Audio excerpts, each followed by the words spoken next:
What's the worst test you've ever taken? Some of you nowadays probably think about maybe a stress test or a PSA test or other kinds of medical tests that you might be undergoing. I remember back my first semester of law school on my property exam, I remember looking at the question that the professor had written out and just being dumbfounded. He gave you a fact pattern, and then he said, now don't answer it this way, and don't answer it that way, which are the only two ways to answer it, and now answer it. Y'all might pull that more noise. And to this day, I don't know what I should have written. I have no idea. And I still get a little bit nervous when I think that. We often feel that way when it comes to tests. If you look here, Judges chapter 3, verse 4, it says, they were for testing Israel. Verse 1 of Judges chapter 3 also uses the word test. That God left some people in and near the land of Canaan, the Canaanites, the Amorites, the Perizzites, the Hivites, the Jebusites, the Sidonians. Andrew drew the short straw this morning, having to read all those names. Didn't he do a great job? He did a wonderful job reading this passage with these very difficult names. They were left there because God wanted the testing. And I got some bad news for you. They failed the test. They failed miserably. If you look down in verse 7, the Israelites, the sons of Israel, did what was evil in the sight of the Lord. They forgot the Lord their God. They served the Baals and the Asherah, which were the main pagan imaginary deities of the people who were living near them. I got some more bad news. God tests His people. He tests you.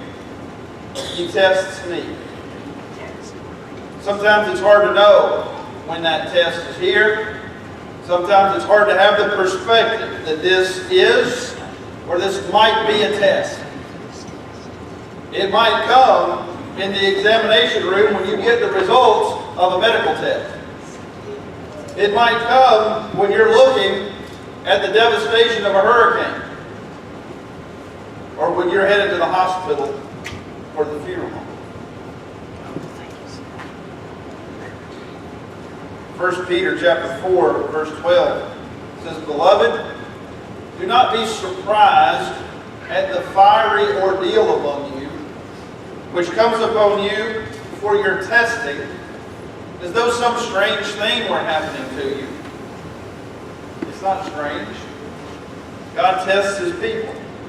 2 Corinthians 13, verse 5 says, Test yourselves to see if you are in the faith. For Jesus dwells in you, unless indeed if you fail the test.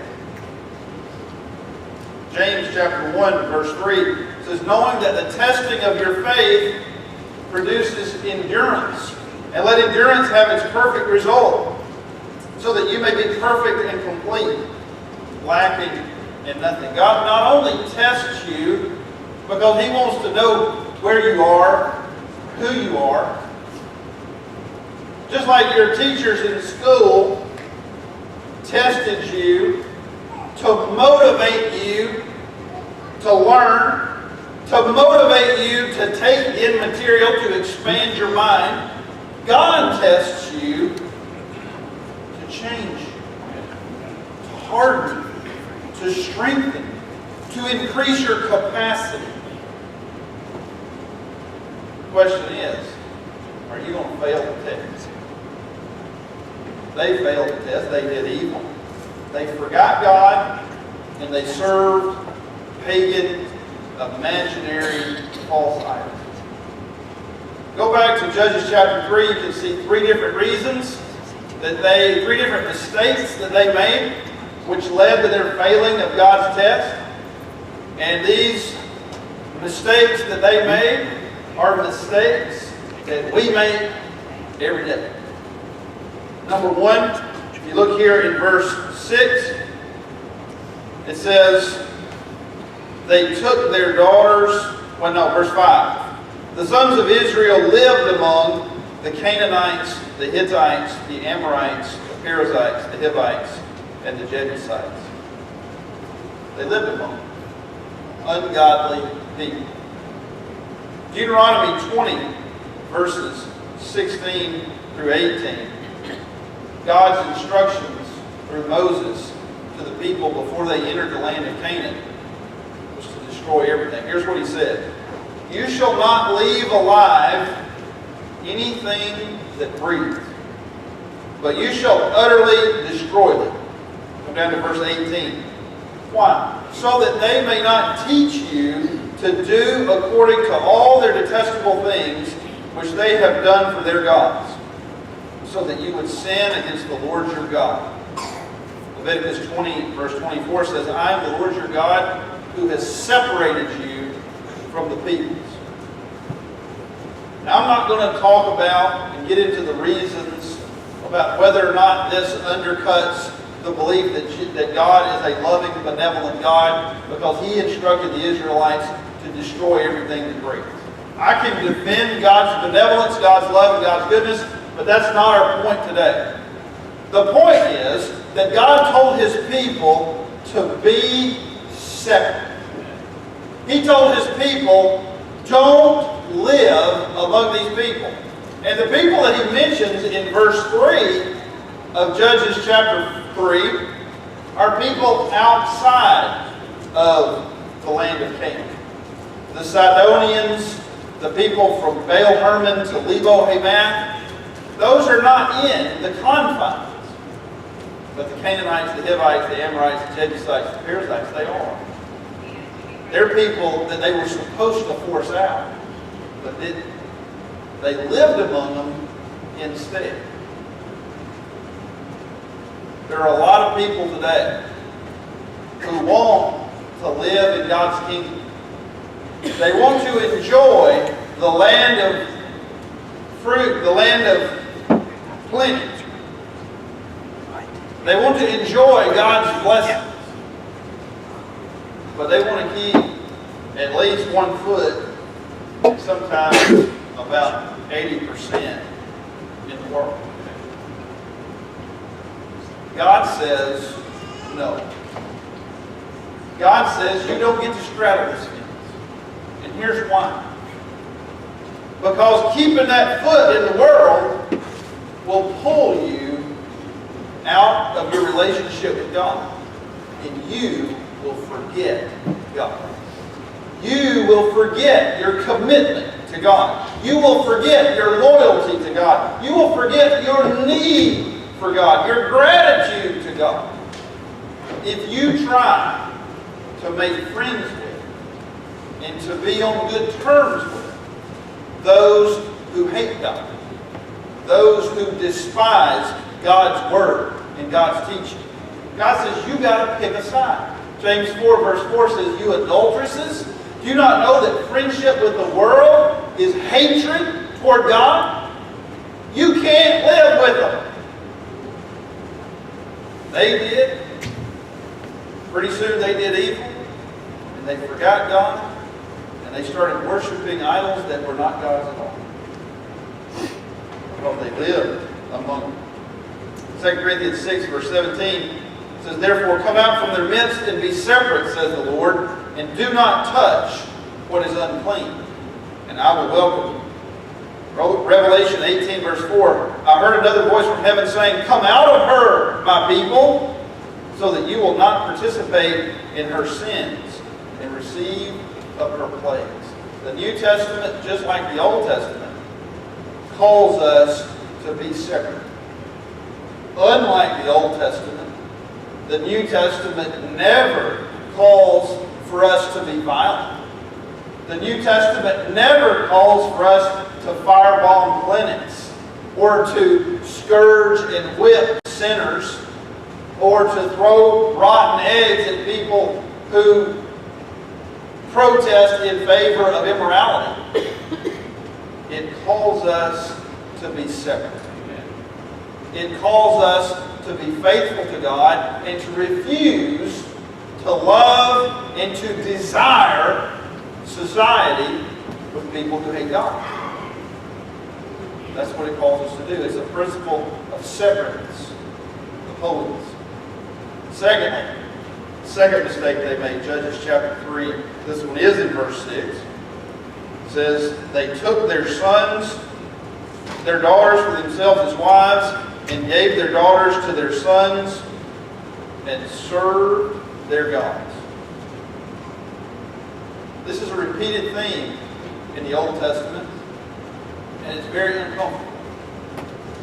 Very uncomfortable to think about. But let me give you a couple of examples in the Old Testament where this theme is discussed. Genesis chapter 6, verse 2 says, the sons of God saw that the daughters of men were beautiful, and they took wives for themselves, whomever they chose. 3 verses later, verse 5, then the Lord saw that the wickedness of man was great on the earth, and that every intent of the thoughts of his heart was only evil continually.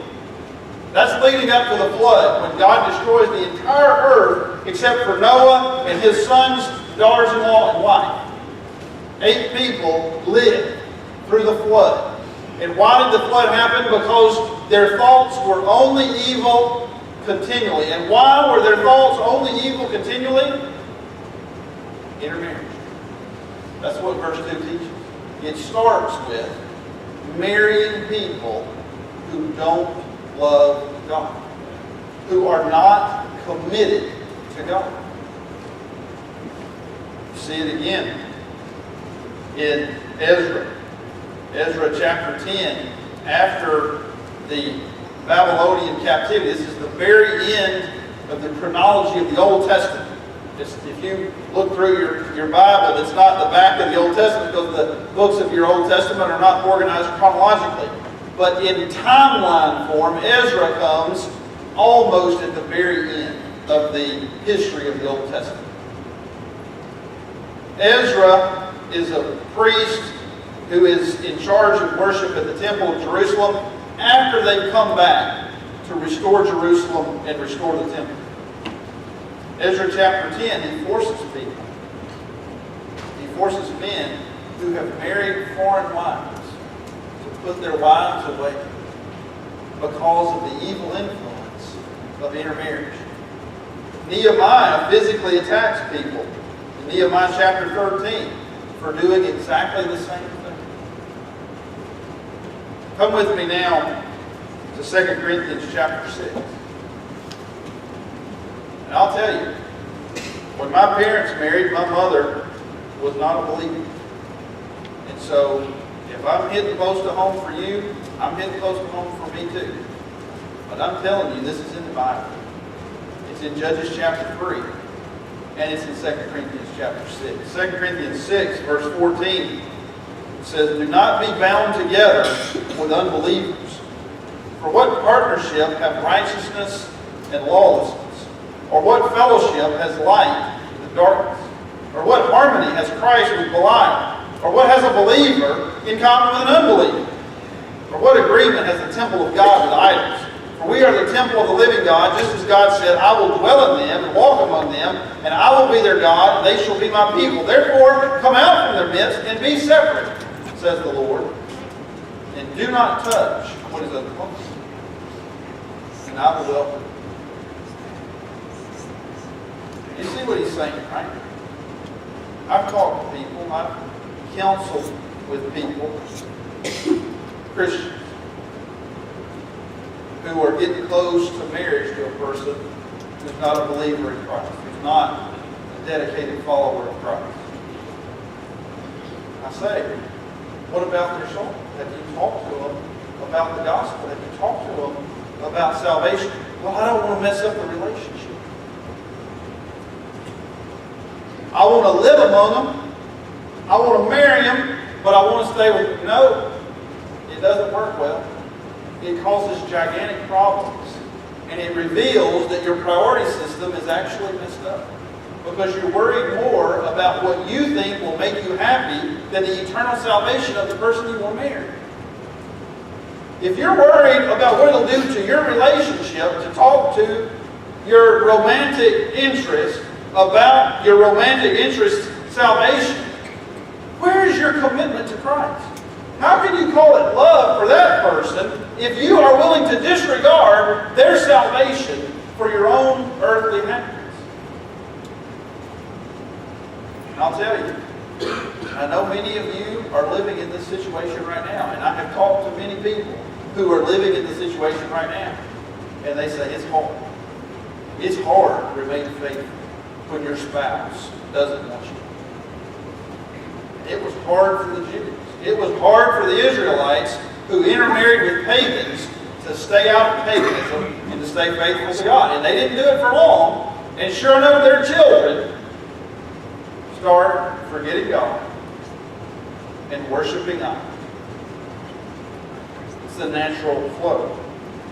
1 Corinthians chapter 7, verse 39 gives a complementary teaching to 2 Corinthians chapter 6. It says, a wife is bound as long as her husband lives, but if her husband is dead, she is free to be married to whom she wishes.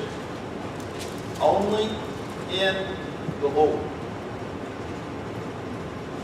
So it seems pretty clear that 1 Corinthians 7 is teaching that when a Christian lady becomes a Christian widow, she can remarry anybody she wants to, as long as the anybody she wants to is a member of the Lord's body, is in the body of Christ.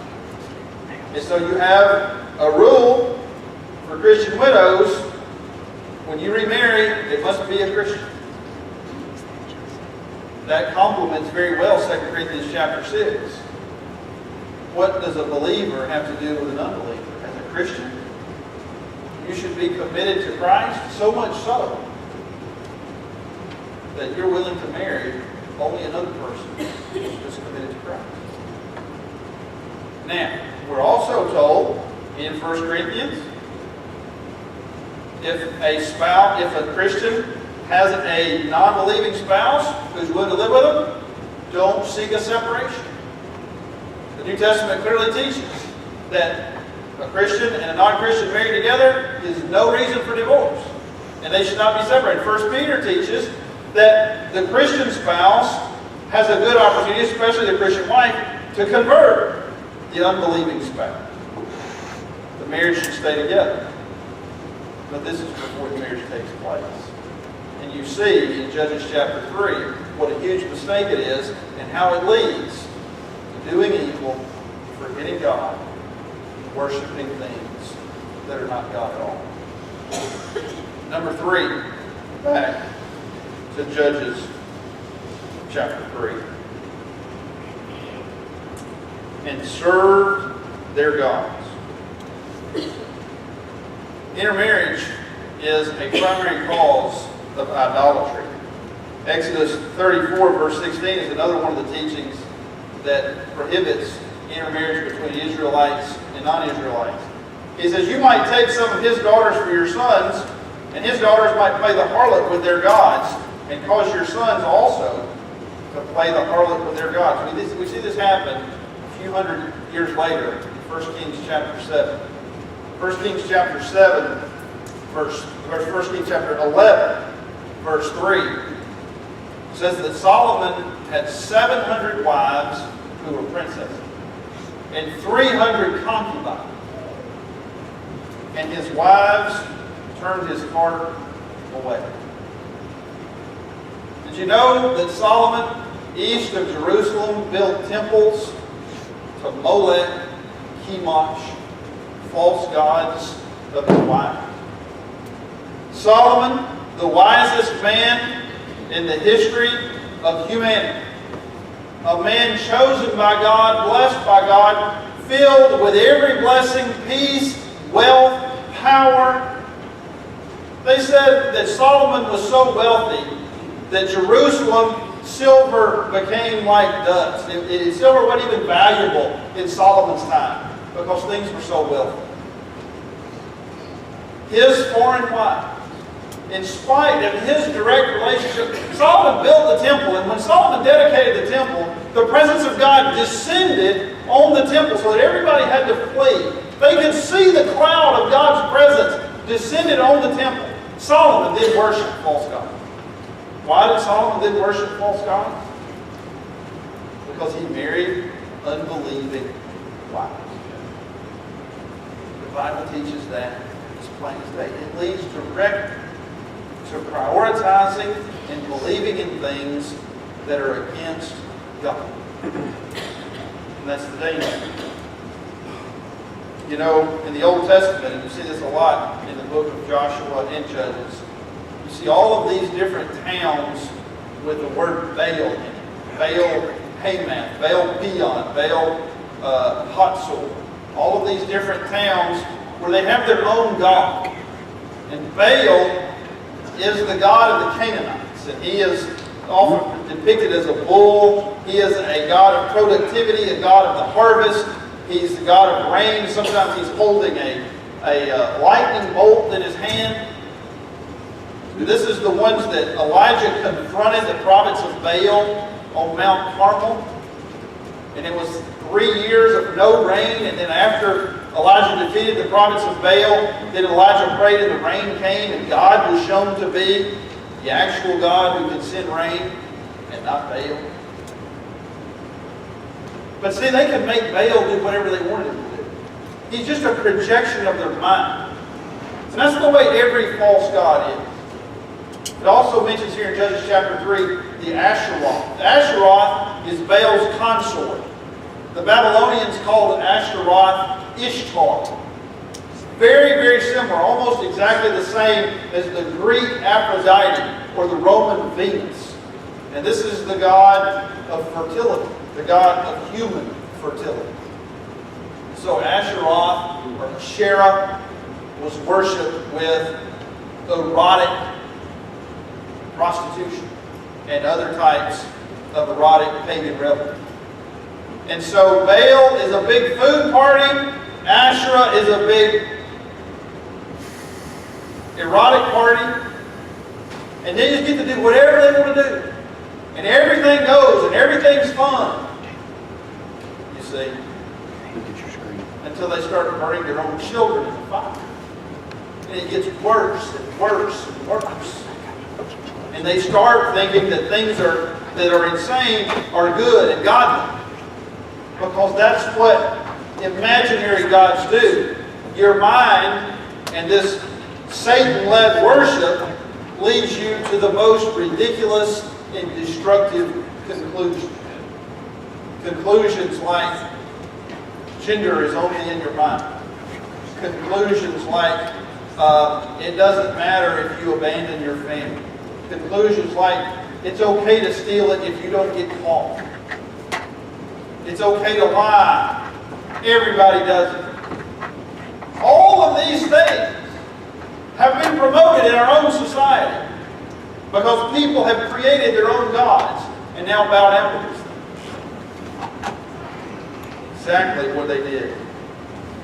They failed the test. You see, idolatry doesn't threaten God because if an idol like Baal or Asherah or money or power or college football or shopping or fashion or whatever it is that we worship, if fashion gets enough followers, it's not going to overthrow the God of the universe. It's not going to overthrow Yahweh. They're not going to become so powerful that he's going to lose a war. The danger of idolatry is that it leads you to do destructive things. That it causes you to destroy your relationship with your family, your relationship with your employer, your relationship with your friends and your neighbors. It poisons your life. It poisons your happiness. It poisons your health. God's instructions are for your benefit.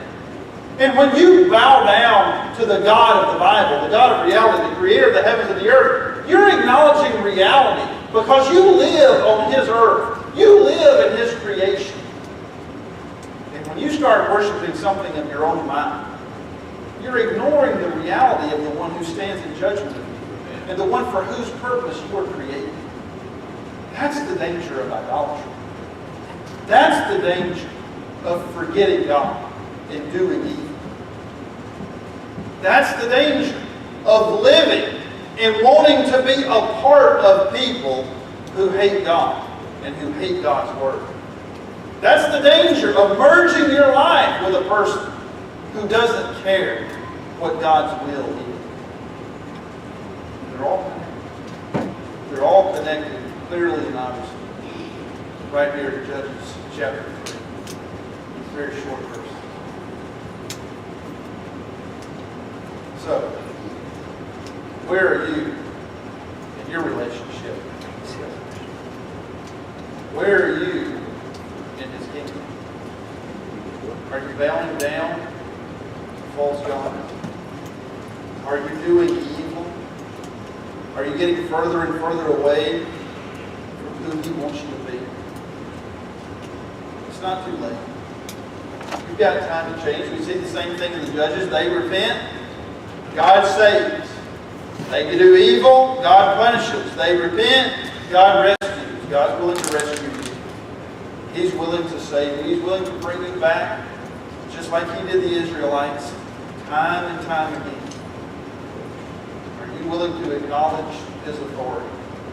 Are you willing to acknowledge your need for Him, His protection, and His provision? The test. You will get a grade. If you need to come to Christ for the first time, if you need to put Him on in baptism, confessing your faith and repenting of your sin, if you need to return to Christ, please come down to Christ as we stand.